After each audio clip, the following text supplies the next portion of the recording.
Zaburi 121. Msomi mzuri atatusomea Umusomyi mwiza adusomera aho ngaho. Mstari ya 2 mpaka mstari ya 8. Murongo wa 2 kugeza ku murongo wa 8. Karibu na Mungu akutie nguvu. Tusome mu izina rya Yesu. Amen. Zaburi 121 guhera ku murongo wa 2 aravuga ngo utabarwa kwanjye kuva ku Uwiteka waremye ijuru n'isi. Ntazakundira ibirenge byawe ko biteguza. Ukurinda ntazahunikira. Dore urinda Abisirayeli ntazahunikira kandi ntazasinzira. Uwiteka niwe murinzi wawe. Uwiteka ni igicucu cyawe iburyo bwawe. Izuba ntirizakwica ku manywa cyangwa ukwezi nijoro. Uwiteka azakurinda ikibi cyose, niwe uzarinda ubugingo bwawe. Uwiteka azakurinda amajya n'amazi uhereye none ukageza iteka ryose. Shangilia tena kwa utukufu. Imana masiku cyubahiro cy'Imana. Ikana basi Mungu akutie nguvu. Wicare kandi Imana iguhe imbaraga. Tunakushukuru kwa kuwa wewe ni mwema. Tunakuinua kwa kuwa wewe umetupatia muda tena kwa kulisha neno lako. Ubarikiwe, sifa ni zako. Maneno ya kinywa changu yakome, bali maneno ya uzima yakaribie. Asante Bwana, utakuwa pamoja nasi kwa damu ya Yesu. Amen. Amen. Bwana Yesu asifiwe. Amen.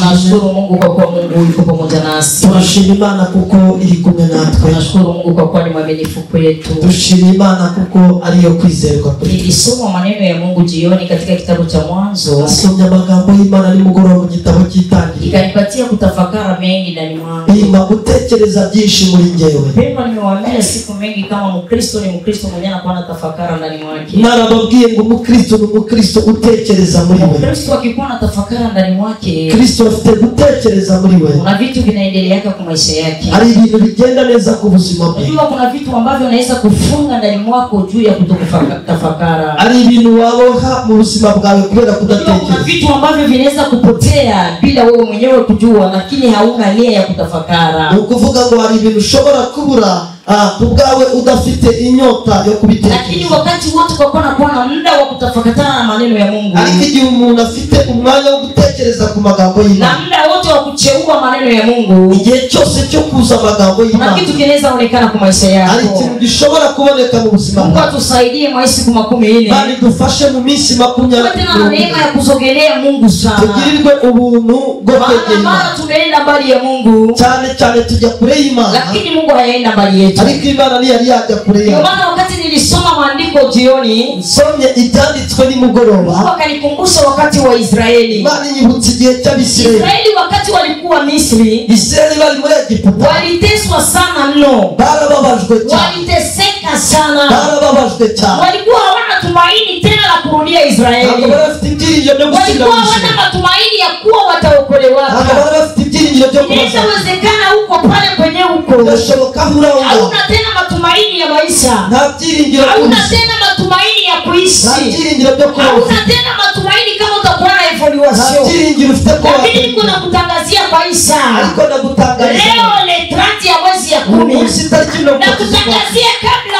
mwaka hauyaisha, ndagutangariza umwaka kuna utari neema wose. ya Mungu ambayo itaonekana kwa maisha yako. Hakika itaonekana kwa maisha yako. Na ndio maana nataka kuambia sasa utege tena sikio. Kwa makini usikie mpendwa. Maana tunaanza tena mwezi wa 12. Miezi 10 yote imeisha. Hakuna kitu ambacho kilievaluwa kwa maisha yako. Lakini nataka kuambia ya kwamba matumaini ngali kwa miezi miwili. Matumaini ngali kwa miezi miwili. Israeli waliteseka miaka 410. Lakini kwa miezi miwili kuna ishara Mungu alifanya kwa maisha yao. Na ndio maana nakutakia ishara ionekane kwa hii miezi miwili. Unaweza uko napitia madifiki siku ya 4 nikaambia watu hivi, nikawaambia ya kwamba kumbuka mtu mwenye alikusemaka 2021 c'est leo 2022. Unaweza mkumbusha afanye anniversaire. Tukachunguza tukaona haya, na yeye mwenyewe hawezi kumbuka. Anaweza kuwa alikusemaka mwaka ilipita, anaweza kuwa alikuchanganyishaka na wengine mwaka ilipita, n'abandi bantu mwaka lakini ukamuuliza leo ariko mubajije uyu munsi hatakumbuka. ntabwo yabyina. Acha nikutangazie saa hii, reka ngutangarize waambie jirani yako ama waambie adui yako, gira umwanzi wawe fanya anniversaire ya yenye uko nafanya, isabukuru ry'ibyo uri gukora, lakini wewe utafanya anniversaire ariko urakora ya isabukuru yenye Mungu atafanya. ry'Imana irakora, Hakika utafanya anniversaire. urakora isabukuru izi. Israeli walikuwa hawana matumaini nta tena, byiringiro bari bafite, walikuwa hawana matumaini, nta byiringiro maana walipitia mateso mengi baciye mu sana. byago byinshi. Misri waliteseka, Misiri barababara, walikula chakula cha matusi, hari ibiryo byo gutuka, walikuwa wakivala matusi, bambaraga ibyo gutuka, walikuwa wakilala matusi. baryamaga batuka. Lakini siku moja, ariko umunsi umwe, siku moja, umunsi umwe, waambie magonjwa yako ase siku moja. uburwayi bwawe Wewe bwose, mwenyewe uko unanisikia, wowe uri kunyumva, ambia magonjwa ase siku moja. uburwayi bwawe Wewe bwose, mwenyewe uko unanisikia, wowe urimo kunyumva, ambia jaribu zako ase siku moja. ibigeragezo byawe Wewe bwose, mwenyewe uko unanisikia, wowe uri kunyumva, ambia kukataliwa ase siku moja.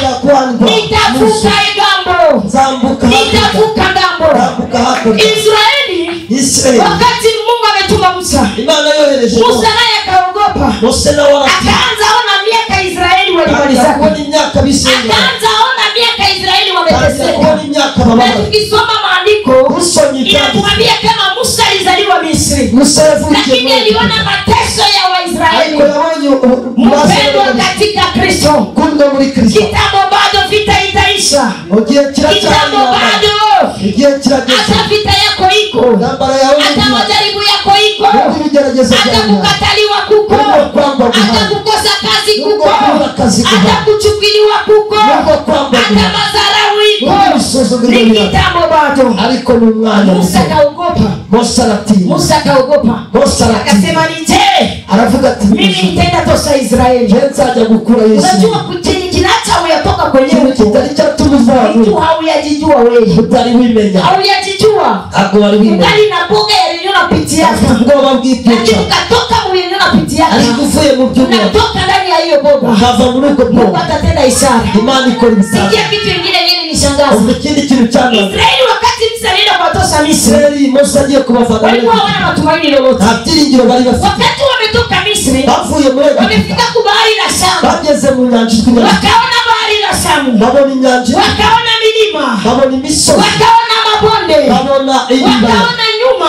babona inyuma, jeshi la Farao liko nyuma ingabo yao. za Farao ziri Acha inyuma, nikwambie, reka nkubwire, hata uko nazungukwa na jeshi la Farao, ugoswe n'ingabo za hata jeshi la Farao liko nyuma ingabo yako, za Farao ziri inyuma, lakini acha nikwambie, ariko reka nkubwire, jipige kwenye kifua.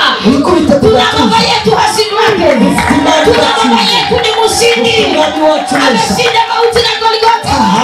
Yeye ni mshindi kwetu. nubwo kunesha Hata mu nyumba vinaweza kuwa vinavurugana, lakini natakwambia ya kwamba ariko nagira ngo nkubwire, baba yetu ni mshindi. Bwana yetu ni Hata mshindi. fiansa yako iko inacheza, nubwo nta kazi natakwambia ya kwamba ariko baba ndakubwira, yetu ni mshindi. Bwana yacu ni Kwa umuyobozi, watu wenye wanaenda heshimika kwa hiyo siku, abantu bagiye kwa kubaha, watu wenye wanaenda heshimika, abantu bagiye kwa kubaha, watu wenye Mungu anaenda heshimika, bagiye kwa kubahisha, watu wenye naenda kumbia shukurani. bagiye kubahisha, Usisarau mapito yenye ntusuzugure, wazarau mapito yenye usuzugure yazarau tu. usuzugura, Mwambie ni wakati, ugabo ni igihe, lakini nipishe nipite. ariko mu mwanya Sikia nikwambie mpendwa, reka nkubwire, Israeli wakafika kwenye bahari la bari Shamu. bageze ku nyanja Wakati itukura, walifika kwenye bahari la Shamu, bageze ku nyanja itukura, wakaambia Musa, babwira Mose, Musa wewe Mose we, unaambia kututosea hapa nini? uje kudushyira, Unaambia tutosea hapa nini? uje kutuvana, Sasa hivi watu wanakuambiaka abo bantu bakubwira, unaingia kukanisa pale kwa Masambeti, kugira ngo urusengero unaenda kukanisa kufanya nini? gukora iki, Unaenda kufanya nini? Mbona ulishaomba gukora iki, ko wasenga, vitu gani vyenye ulishafika? ibikira Lakini biwagera, waambie mtulie ariko kimya. babwire ngo mutuze, Mtaona kile Mungu murabona itsinda, atafanyia Israeli. mukora Israeli, Israeli nakwambia, Israeli Mungu ndakubwira, anaenda tena kitu kwa maisha bagiye yako. gukora ikintu ku buzima Mungu bwawe, atakulinda Israeli. bagakunda Mungu Israeli, atakuvukisha. bagakwambutsa, Mungu atalinda hatua ya miguu bagakutsa yako. intambwe Mungu z'imbere, atusaidie sana. Imana idufashe cyane. Alafu Musa akaambia Mungu, Mose abwira Imana, wewe ambaye umenituma wowe wantumye, nitoshe Israeli, mvavane wewe Israeli, una uwezo. wowe ufite Mungu ububasha, akamwambia Musa, kandi bwira Mose, una nini? ufite Ndio iki, maana pastor alikuwa anamwambia pastor ari kubabwira, tuingie ndani ya maombi. bikire mu masengesho, Musa Mungu akamuuliza, aramubwira Musa, Musa una nini? ufite iki, Musa akamwambia Mose aramubwira ngo nina fimbo. ufite inkoni, Mungu akamwambia Musa, kamata fimbo tu, kamata fimbo. Kile ulicho nacho ndicho utakamata kwa wakati ambao unakuja. Kile ulicho nacho ndicho ambacho kitakuokoa kwa wakati unakuja. Kile ulicho nacho ndicho Mungu atafanyizia ndani. Kusema utukufu mrudie. Bahari ikapasuka. Bahari wakati ilipasuka, sikia ishara nyingine. Israeli wakavuka. Israeli wakavuka. Wakati mtu wa mwisho wa Israeli mtu ambaye kwa kiroho utanisikia. Wakati Israeli walivuka, mtu wa mwisho wa Israeli wakati alikuwa anatoka kwa bahari, sikia wa Misri nao wakaanza njia yenye Israeli kunapita hapo. Nao wanaweza kuipita hapo. Acha nikwambie mpendwa, natangazia adui yako.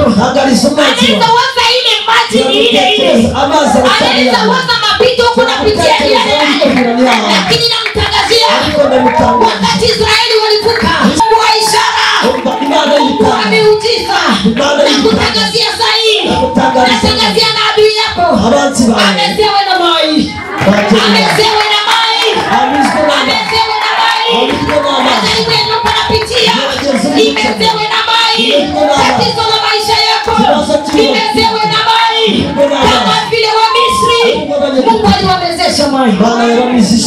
Wakati Daudi alifika kuzaburi ya 112. Bwana Yesu asifiwe. Amen. Bwana Yesu asifiwe. Amen. Akaanza ita Mungu. Tagira kwa makarima. Akaanza ita Mungu. Tagira kwa makarima. Isemera kwibirenge byawe biteguza. Ikurinda nagwi unikira nisinzira. Imani rinabisira. Haleluya we. Imani masoni sinzi. Imani rinda. Imani rinabisira. Ihora we. Imani masoni sinzira. Nuko Daudi ageze muri 121.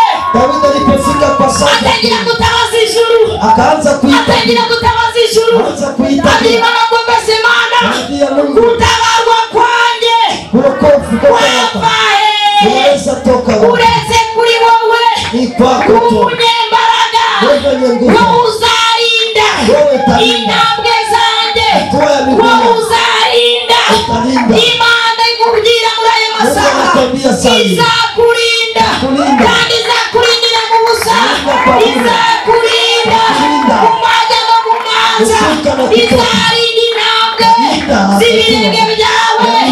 Izagukomeza amaboko. Imana irinda Abisirayeli. Imana irinda Abanyarwanda. Ntabwo izaceceka.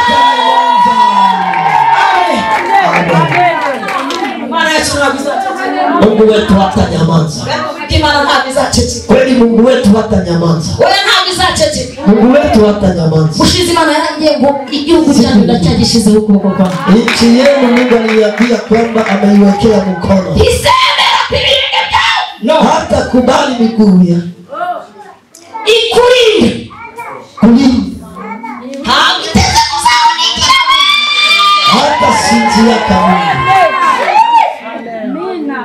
Imana irinda Abisirayeli. Mungu analinda Waisraeli. Ushobora kwivurugutura mu byaha.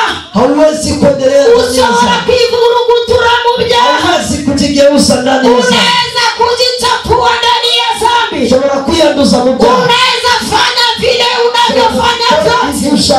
Lakini kama mkono wa Bwana alikuwa kupima na kulinda. hawezi kukuacha. Atakulinda. Atakuokoa. Na kutangazia sahihi.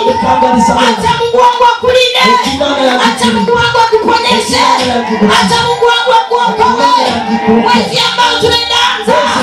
Ulinzi wa Bwana uwe kwa maisha yako. Ulinzi wa Bwana uwe kwa nyumba yako. Ulinzi wa Bwana uwe kwa nchi yako. Ulinzi wa Bwana uwe ndani ya nyumba yako. Hata ndani ya kanisa. Kwa jina la Yesu.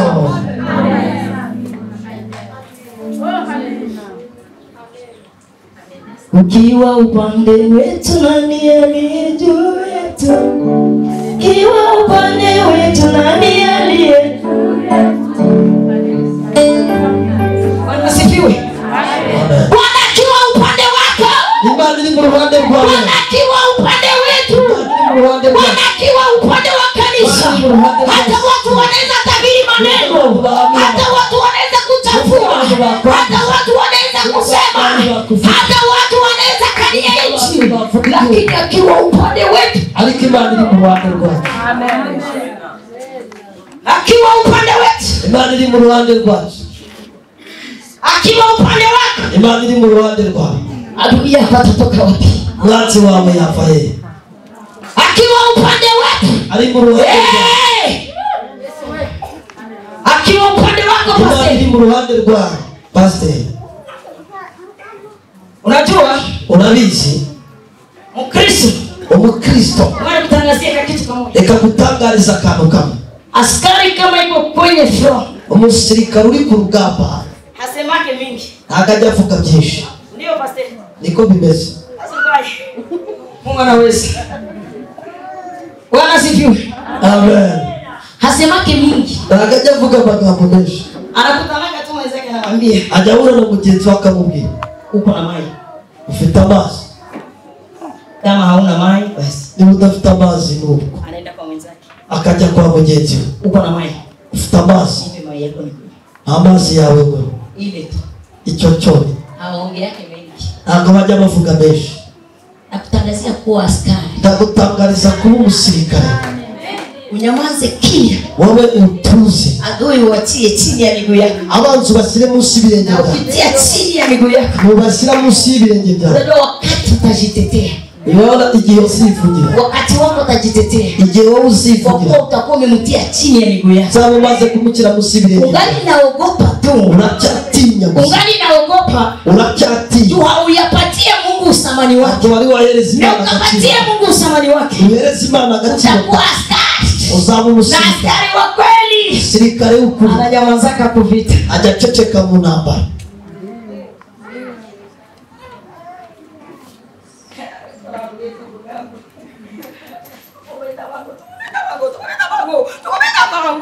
tutabapiga turabakubita turabakubita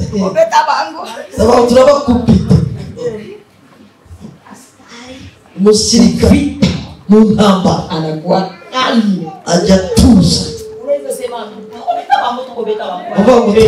turabakubita barakubeta wowe bagahita bagukubita ari wowe bagahita bagukubita. Bwana sifiwe. Amen. Isari ni namwe atalinda hatua yako y'ibirenge byawe ya miguu yako. Izakulinda mu maso, takulinda kutoka kuingia mu maji na penda. Bwana sifiwe. Amen. Imani zalinda. Haleluya.